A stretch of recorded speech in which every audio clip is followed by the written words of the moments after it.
Bonjour tout le monde, je suis contente de vous retrouver.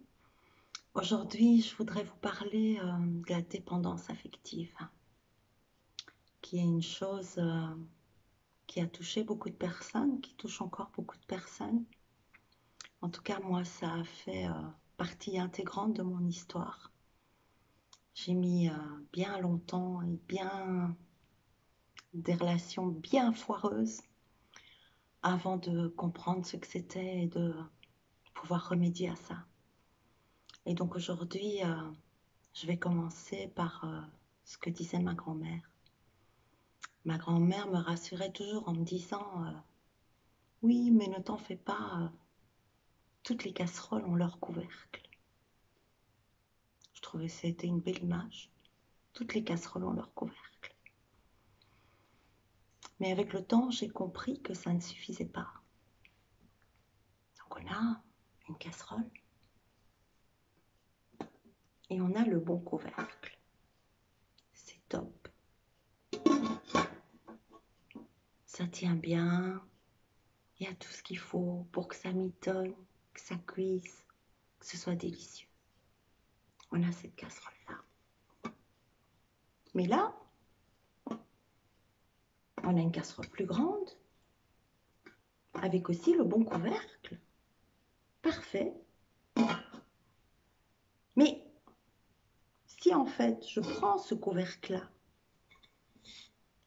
que j'enlève le couvercle de l'autre casserole, que je reprends la plus petite casserole, ah, bah ça fonctionne aussi très bien.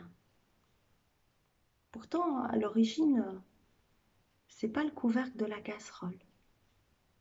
Mais ça match. Ça match. C'est pas le couvercle de la casserole, mais ça match. Il y a des grandes casseroles, il y a des petites casseroles. Et puis il y a des gens, ils rencontrent quelqu'un. Ah, j'arrive, c'est moi.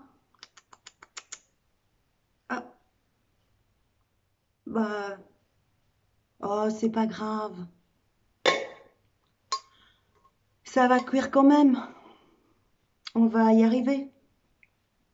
Oui, c'est pas du tout le bon couvercle, hein, mais non, non, mais avec beaucoup d'efforts, je vais y arriver. Ah, je sais pas, je trouve que c'est difficile entre nous, tu sais, c'est vraiment, on se comprend pas bien. Je sais pas, parfois je me demande si on est fait l'un pour l'autre. Bah, non, vous n'êtes pas fait l'un pour l'autre. C'est pas le bon couvercle pour la bonne casserole. Mais il y a aussi des personnes qui, en fait, sont comme des poilons. Elles n'ont pas envie d'avoir un couvercle. Elles veulent rester libres. Elles veulent rester fidèles à elles-mêmes, tranquilles, peinards. Et puis tout d'un coup, il y a un couvercle qui arrive. Et il voit le poilon. Il fait oh, pas mal. Je me demande si ce serait pas l'homme ou la femme de ma vie. Coucou, t'as vu, je suis un chouette couvercle. Non, non, mais moi je suis un poilon, moi. Moi, c'est pour des petits trucs vite fait, tu vois, c'est pas pour les longs plats qu'on laisse mitonner pendant des heures. Mais tu vas voir, c'est vraiment chouette, hein. Quand on laisse mitonner, c'est meilleur. Allez, allez, tu vas voir, tu vas voir, tu vas voir, je vais t'apprendre. Et ça a l'air d'aller finalement. Ouais, mais ça peut pas aller. Cette personne-ci, elle veut que ça aille. Mais cette personne-ci, dès le départ, elle a dit, moi je cherche pas de couvercle. J'ai pas besoin d'un couvercle. Tu sais, moi je suis pas le genre à m'engager en fait. Ou, ah non, non, moi j'aime trop ma liberté. Ah, moi tu comprends, mon ex il est toujours là dans ma tête. Ou je fais que penser à elle. Je l'aimais tellement. Ouh, oui, mais tu sais, moi j'ai eu une super longue relation avec un mec formidable, mais il est mort. Et oh, mais c'est pas grave, je vais te le faire oublier. Et puis tu vas voir, je vais te donner tellement d'amour. Je vais tellement t'apprendre l'amour qu'après tu verras, tu ressentiras l'amour et alors tu m'aimeras. Ça marche pas. Ça marche pas. Il y a aussi des couvercles. Ils sont très spéciaux. Ils sont vraiment très très très spéciaux. C'est loin d'être banal. Et eux, qu'est-ce qu'ils se disent? Oh, mais moi, ça n'ira jamais dans ma vie parce que je suis trop spéciale. Il faut que je trouve ma casserole. Mon Dieu, mais comment je vais faire? Comment je vais faire? Ah ben c'est pas grave. Je vais me transformer. Je vais me cacher. Et alors là, je vais trouver ma casserole. Waouh, c'est dur. J'étouffe. Je peux jamais faire ce que j'aime. Je peux pas parler. On comprend pas. Ils trouvent que je suis trop ci, que je suis trop ça, que y a rien qui va, quoi. Pourtant, j'ai fait tellement d'efforts. J'ai fait tellement d'efforts. Je suis passée de ça à ça, rien que pour qu'il m'aime ou qu'elle m'aime. Et ça marche pas. Si vous êtes comme ça, il n'y a qu'un seul pot hein, qui peut vous convenir. C'est le pot qui correspond à ça. Si vous êtes comme ça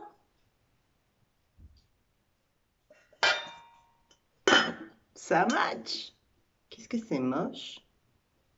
Qu'est-ce que c'est moche? Il y en a d'autres aussi, ils vont se dire, oui, c'est un peu moche. On est mal assortis. Les gens, ils trouvent qu'on est mal assortis, ils ne comprennent pas pourquoi on est ensemble. Euh, moi non plus d'ailleurs, mais je suis plus seule. Je suis plus seule maintenant. Maintenant, je suis comme tout le monde. Maintenant, je suis en couple. Maintenant, maintenant, maintenant, je suis malheureuse. Ou je suis malheureux. Et je fais tellement d'efforts. Mais ça va pas. Et il me dit qu'il m'aime. Hein. Il me dit qu'il m'aime, il veut pas me perdre. Il veut pas me perdre, mais il me parle beaucoup de sa liberté. Il trouve que je suis trop grosse. Il n'aime pas ma couleur de cheveux. Il préfère les brunes. Oui, lui, son genre, c'est les brunes avec, tu vois, un tout petit nez comme ça, et des petits seins et des longs cheveux noirs. Bah, c'est pas grave. Je vais faire beaucoup d'efforts. Je vais faire beaucoup d'efforts et je vais arrêter d'être ça et je vais devenir ça. Voilà, je me suis teint les cheveux, j'ai perdu 10 kilos, euh, j'ai appris à me taire, je ris plus trop fort non plus parce qu'ils trouvaient que j'étais un peu exubérante. Et, euh, et ça va maintenant. Oui, oui, peut-être qu'un jour on va se marier, ce sera chouette. C'est foutu, hein, les gars, ça peut pas marcher. Et puis il y en a d'autres, il faut autrement. C'est le mauvais couvercle sur la mauvaise casserole. Mais on va beaucoup travailler. On va beaucoup cuisiner. Mmh. Je vais bien m'occuper de lui. Je vais bien m'occuper d'elle. Je vais lui faire des cadeaux. euh, je vais toujours être là quand il a besoin. S'il a besoin d'un petit massage, je vais le faire. Et puis quand il est fatigué, qu'il n'a pas envie d'écouter ce que j'ai à lui raconter, c'est normal, hein, parce que ben lui, il est fatigué en fait. Et c'est comme ça. Ah oui, mais tu sais, quand elle rentre, elle aime bien partir avec ses copines. Mais je lui prépare des bons petits plats pour quand elle arrive parce que elle aime bien mes petits plats. Et puis elle n'est pas contente quand je lui ai pas préparé son petit plat. Mais on s'aime. Alors je vous ai raconté tout ça pourquoi toutes les casseroles ont des couvercles. Tous les poêlons ne sont pas censés vouloir un couvercle. C'est clair que quelque part, nous avons tous un autre ou une autre avec qui on peut partager et être heureux en restant libre. Et pour ça, il y a une chose très très importante à comprendre. Puisqu'on a commencé avec les casseroles, on va continuer avec la cuisine. Dans la vie, il y a beaucoup de personnes. Vous imaginez, vous êtes dans votre cuisine, vous êtes chez vous, vous êtes dans votre maison, dans votre appartement. Je m'ennuie. Je me sens seule. J'en ai marre. J'en ai marre, quoi. Il n'y a rien qui marche dans ma vie. C'est vraiment compliqué. Ouais, ma vie, c'est de la merde. Je sais pas ce que je fous là. Je sais pas. Je suis perdue, en fait. Je suis perdue. Moi, je mangerais bien quelque chose. Donc, vous allez ouvrir vos armoires de cuisine et il reste une boîte de maïs qui est périmée. Il y a 2, 3 petits trucs un peu secs comme ça. Les placards sont vides, vides. Oh, j'ai faim, quoi. J'ai faim, j'ai rien à manger, j'ai faim. Et puis tout d'un coup, quelqu'un sonne à la porte. Ding dong! Il y a quelqu'un qui a sonné à la porte. Vous allez ouvrir la porte. Et quand vous ouvrez la porte, derrière la porte, donc comme je suis une femme, je vais prendre le rôle de la femme et je vais imaginer que de l'autre côté de la porte, il y a plutôt un espèce de beau gosse comme ça. Vous voyez, genre ténébreux, dangereux, mais tellement charmant. Ding dong! Oui, oui, oui, j'arrive, j'arrive. Et vous ouvrez la porte, et derrière la porte, bonjour, c'est bien ici le 22? Ah non, le 22, c'est à côté. Ici, c'est le 24. Ah ouais? Ça vous dirait pas une bonne pizza? Ben, oui, enfin, oui. Alors moi, je vous apporte une pizza et puis vous, en échange, vous m'invitez à la manger avec vous et comme ça, je peux un peu vous raconter des choses. Traduction. Je partage ma pizza avec vous si. Condition. Moi, j'ai tellement faim. J'ai tellement faim. Oui, oui, venez, venez. Oh, c'est chouette, je suis contente que vous passiez là. Et blabla, et ça se passe. Et il se lève. Et il repart. C'était chouette. Et le lendemain, j'ai faim. J'ai faim. J'espère que le livreur de pizza va revenir. Ah oui, c'était tellement bien. Je suis contente quand il vient parce qu'alors j'ai pas faim. J'ai pas faim. Bon, il m'a fait des vannes, dit, mais elle a de l'humour. Elle a de l'humour. Mais il m'a quand même sorti 2, 3 trucs comme ça. Il m'a dit, à un moment, il m'a dit, je crois pas que vous devriez manger si gras. Bon, enfin, voilà, ça devait être une joke. 8 heures, c'est tard déjà. J'ai faim, j'ai faim. Ding dong. C'est lui, c'est lui. Bonjour, je suis tellement contente que vous soyez là. Ouais, bah, j'avais pas trop envie de venir, mais bon, enfin, de toute façon, je n'avais rien à faire, donc voilà. Oh, mais c'est chouette, venez, entrez, entrez, on va manger de la pizza ensemble. Et ça peut durer toute une vie. Et quand ça dure toute une vie, on est de plus en plus affamé, parce que notre bonheur ne vient jamais de l'autre. Ce n'est jamais l'autre qui peut nous nourrir. La seule chose qui peut nous nourrir, c'est nous-mêmes.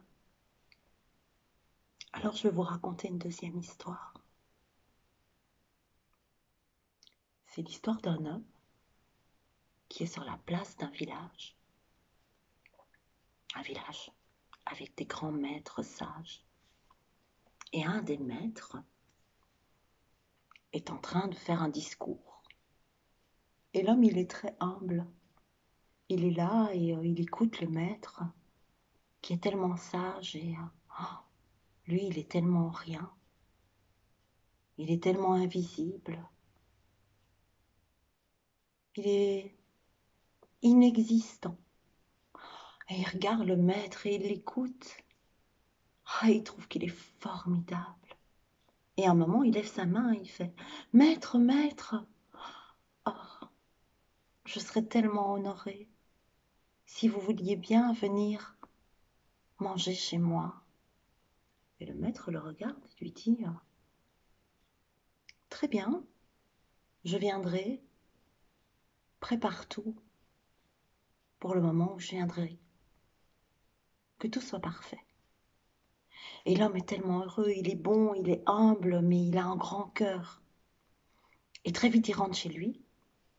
Et comme le maître doit passer le lendemain chez lui, il range toute sa maison. Il fait tout nickel. Puis, il prépare plein de mets délicieux. Il va acheter du bon vin et il achète des habits aussi pour le maître. De merveilleux habits chauds, confortables. Oh, ça va être parfait. La journée s'est déjà bien avancée avec tous ses préparatifs. Et il attend. Le maître va bientôt arriver et lui a fait l'honneur de venir chez lui. Et tout d'un coup, c'est le maître. Il se dirige vers la porte, il ouvre la porte, c'est une vieille dame. C'est une toute vieille dame, toute racrapotée comme ça, qui est derrière la porte. Et alors il la regarde, et elle n'a pas l'air très très bien, et comme il a un grand cœur, il la regarde, il dit ça va? Elle dit oh s'il vous plaît, j'ai tellement faim. Est-ce que je pourrais avoir un morceau de pain, s'il vous plaît? Et l'homme la regarde et dit mais oui, oui, bien sûr. Il fait entrer la vieille dame, il l'installe et il lui offre à manger ce qui était destiné au maître. Il est très déçu. Il est déçu, mais en même temps, la femme a l'air d'aller tellement mieux. Il sait que c'est bien et ça remplit son cœur de joie. Mais il voudrait quand même bien qu'elle détale parce que si le maître arrive, et une fois que la femme a fini de manger, elle le remercie pour sa gentillesse, pour son cœur, pour ce qu'il a fait pour elle, et elle s'en va. Alors l'homme s'affaire, il va vite chercher d'autres plats qu'il a préparés et il remet tout en ordre pour l'arrivée du maître. Cette fois c'est lui, c'est sûr, cette fois c'est lui. Il va ouvrir la porte et là il voit un homme, un étranger, il ne le connaît pas, il n'est pas du village. Et l'homme qui est devant sa porte lui dit Je viens de traverser le désert, je suis fatigué, j'ai tellement soif. Est-ce que vous pourriez me donner de l'eau? Et l'homme, évidemment, fait rentrer l'étranger chez lui, l'installe à la place du maître et lui sert le vin délicieux qu'il avait acheté pour le maître. L'homme boit, il est rassasié, il se pose un peu, et l'autre se dit, comment ça se fait tard, je voudrais bien qu'il parte. Je sens qu'il va mieux maintenant. Et puis l'étranger se lève et il sort. Le temps passe de plus en plus. L'homme va chercher une autre bouteille de vin dans sa réserve pour le mettre. Il commence vraiment à s'impatienter. Et, ah, ça y est, cette fois, c'est le maître. Je vais pouvoir le recevoir chez moi. Il va ouvrir la porte. Et qu'est-ce qu'il voit? Un enfant. Mais qu'est-ce que tu fais là? J'ai froid, j'ai froid, j'ai froid. Monsieur, s'il te plaît, j'ai froid. Est-ce que je peux venir dans ta maison pour me réchauffer? Mais oui, mais oui. Et il regarde cet enfant avec plein d'amour, il l'invite. Il le fait asseoir à la place du maître. Et là, il lui donne un peu à manger, il lui donne un peu à boire, un peu d'eau. Et il va chercher les habits qu'il avait achetés très luxueux pour le mettre parce qu'ils sont chauds, ils sont dans du tissu vraiment un peu fourré, confortable, tout ça. Et il couvre l'enfant avec les vêtements qu'il avait achetés pour le mettre. Et l'enfant est bien. Et il regarde cet enfant avec beaucoup d'amour et il se dit, oh, comme je suis heureux qu'il se sente mieux. Et une fois que l'enfant va beaucoup mieux, qu'il a mangé, il a bu de l'eau, il a bien chaud, il s'en va avec les habits du maître sur son dos. L'homme referme la porte. Il a compris que le maître ne viendrait pas. Il est trop tard. Il avait sûrement mieux à faire. Et comme il reste à manger, il reste un peu de vin, il reste une étole aussi que l'enfant n'a pas pris en partant. Alors il met l'étole autour de lui, il mange un peu des plats qu'il a préparés, il boit un verre de vin et il part se coucher, déçu que le maître ne soit pas venu, alors qu'il lui avait dit qu'il viendrait. Et il s'endort. Et là, il rêve. Et dans son rêve, le maître arrive. Oh maître, vous êtes enfin venu, ne se rendant pas compte qu'il rêve. Et le maître lui dit, mais oui, je suis venu. Je suis venu plusieurs fois d'ailleurs. Comment ça, vous êtes venu plusieurs fois? Je suis d'abord venu en femme, ensuite je suis venu en homme, et ensuite je suis venu en enfant. Oui, oui, c'est vrai. Et tu t'es tellement bien occupé de moi, avec tellement d'amour. J'avais besoin d'être nourrie. J'avais faim, j'avais soif, j'avais froid. Et tu m'as donné tout ça. Et ensuite, tu t'es même donné à toi-même. Et là, l'homme s'arrêta, réfléchit aux paroles du maître et se rendit compte qu'il venait d'apprendre la plus grande des leçons. Il avait appris à nourrir les 3 facettes de son être, son côté féminin, son côté masculin, son enfant intérieur, mais surtout, grâce à ça, il avait réalisé qu'il méritait d'être assis à la place d'un maître, enveloppé dans l'étole d'un maître, buvant le vin dédié à un maître et mangeant le festin d'un maître. Cette histoire, elle est là en relation avec celle que je viens de vous expliquer avant.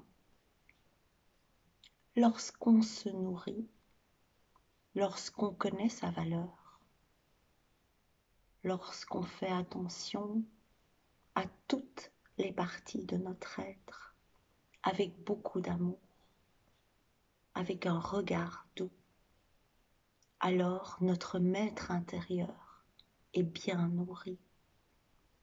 Et quand notre maître intérieur est bien nourri, si je reviens à la métaphore de la cuisine, C'est comme si, quand vous ouvrez vos armoires, elles débordent de tout ce dont vous avez besoin. Et comme vous avez tout ce dont vous avez besoin, il y a plein de potes chez vous. Vous partagez un repas, vous papotez, vous êtes autour d'une table, il y a plein de joie. Et il y a l'autre qui revient là. Il y a l'autre qui revient. Ding dong! Bonjour, c'est moi. C'est bien le numéro 24 ou 22. Enfin, je sais plus où je dois la porter.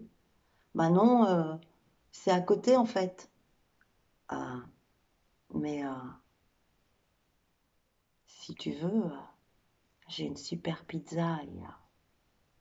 Si tu me laisses entrer et que tu m'écoutes et que tu m'aides dans mes problèmes, alors si tu veux, on peut partager la pizza et comme ça tu m'écouteras. Euh, non, non, c'est gentil, mais je suis pas trop pizza déjà, et puis on vient de manger, donc j'ai plus très faim. Et puis moi, les trucs genre j'arrive, je te fais un cadeau et derrière il y a plein de merde. Non, mais j'ai plus besoin. Ça va, c'est bon. Mais c'est gentil d'être passé. Maintenant, au revoir. Au revoir. Tout ça, ça sert à vous expliquer que la dépendance affective ne peut s'installer que quand vos armoires de cuisine sont vides, que quand votre maître intérieur n'est ni reconnu ni nourri. Si vous ne comblez pas vos bonheurs vous-même, vos manques, et que vous mettez la clé de votre bonheur dans la poche de quelqu'un d'autre, vous êtes très mal barre. Vous êtes très mal barre. C'est le genre d'histoire qui peut durer toute une vie.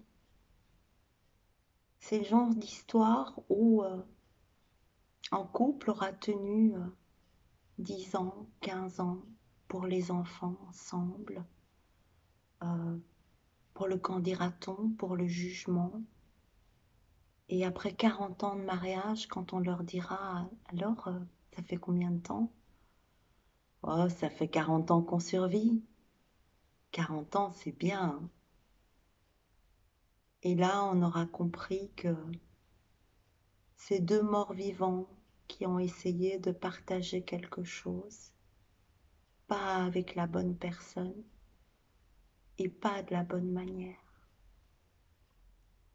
Quand vous aurez rempli votre cœur, quand vous aurez posé un regard d'amour sur vous, quand vous vous serez nourri ou nourri, ça signifiera que vous aurez reconnu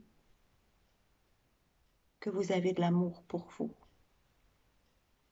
La personne que vous allez rencontrer, la bonne personne ou la mauvaise personne, la personne que vous rencontrez, elle vous aime toujours de la manière dont vous vous aimez. Réfléchissez bien à ça. Plus vous vous aimerez, plus la personne qui viendra aura une qualité d'amour pour vous. Voilà, je pense que c'est tout ce que je devais vous dire. Écoutez toujours bien comment la casserole se présente au premier rendez-vous. Les 3 premières minutes d'un rendez-vous amoureux teintent toute la relation. Alors, si le garçon avec qui vous avez rendez-vous n'arrête pas de parler de sa mère pendant que vous êtes au restaurant, la femme de sa vie, c'est elle. Si vous rencontrez une femme et que vous allez à votre premier rendez-vous et que tout le temps où vous vous parlez, elle est là sur son GSM, fait oui, attends, oui, oui. Oui, c'est génial. Non, non, mais c'est mes potes. C'est mes potes. Je passerai toujours après les potes. Hein. Si la personne qui est face à vous n'arrête pas de parler et qu'à aucun moment elle ne vous donne la parole, vous n'aurez jamais droit à la parole. Si la personne qui est en face de vous commence à boire beaucoup, l'apéro. Bon, on va commencer par un apéro. 2, 3. Fort. Et il y a peut-être des questions à se poser sur une certaine dépendance à l'alcool chez l'autre. Les 3 premières minutes de la relation teintent toute la relation. Si elle ou il arrive en retard, il sera en retard toute sa vie. S'il n'écoute pas ce que vous avez à dire, il ne vous écoutera jamais. S'il vous complimente sur votre robe particulièrement moulante et vos talons aiguilles, sachez que vous aurez intérêt à toujours être tiré à 4 épingles. Si un homme vous dit « moi je suis pas prêt, tu sais, je te trouve très belle, je te trouve formidable, t'es drôle, mais moi je suis pas prêt », levez-vous et quittez la table. C'est inutile. C'est des leçons que l'on peut prendre en quelques minutes. On n'a pas besoin de souffrir des mois, des années pour les comprendre. Quand vous allez rencontrer l'homme ou la femme de votre vie, d'abord il aimera qui vous êtes, beaucoup. Peut-être même qu'il mettra en avant ce que vous croyez être votre pire défaut. Et lui, c'est ce qui lui plaira. Vraiment, il aime ça. Ou elle aime ça. Une fois que vous êtes bien nourri, alors vous pouvez rencontrer l'autre et partager une vie où la plupart des choses sont simples. Voilà, merci de m'avoir écouté. Pas de carte apparemment. Je vous souhaite une très bonne soirée. Alors, désolée. Alors, je vais vous expliquer ce qui se passe. En fait, vous savez que dans mes vidéos, il y a beaucoup de soins. Et que quand je m'adresse à des personnes comme ça, l'énergie circule. Et donc j'ai dû faire pause sur la vidéo parce que les guérisseurs, en fait, quand ils interviennent, désolée pour ma voix, ils ont plusieurs manières d'agir sur l'énergie des autres. Alors parfois, ils pleurent, parfois, ils rotent, il y en a qui pètent, c'est moins classe, mais bon, voilà. Et il y en a qui toussent et qui crachent. Et ce qui vient de m'arriver en fait. Donc parfois dans certains soins, ce qui est nettoyé chez l'autre est tellement fort qu'il m'est déjà arrivé de devoir courir aux toilettes et de vomir en fait. Et quand j'ai eu terminé l'histoire et que j'allais terminer cette vidéo en fait, il y a vraiment ma gorge qui a toussé, mais un truc mais de dingue en fait. Et donc, je me demandais si cette vidéo allait être efficace. Je peux vous garantir qu'elle l'est. Donc, merci. Merci d'avoir regardé. Je suis très heureuse de vous apporter cette guérison à tous ceux qui regardent. Et je remercie l'archange Michael pour tout ce qu'il m'a donné pendant cette vidéo. Je vous prends tous dans mes bras. Je vais aller boire un verre d'eau là-dessus, me nettoyer énergétiquement. Et je vous prends tous de mes bras, je vous fais des bisous. Et à très très bientôt. Je vous embrasse. Au revoir.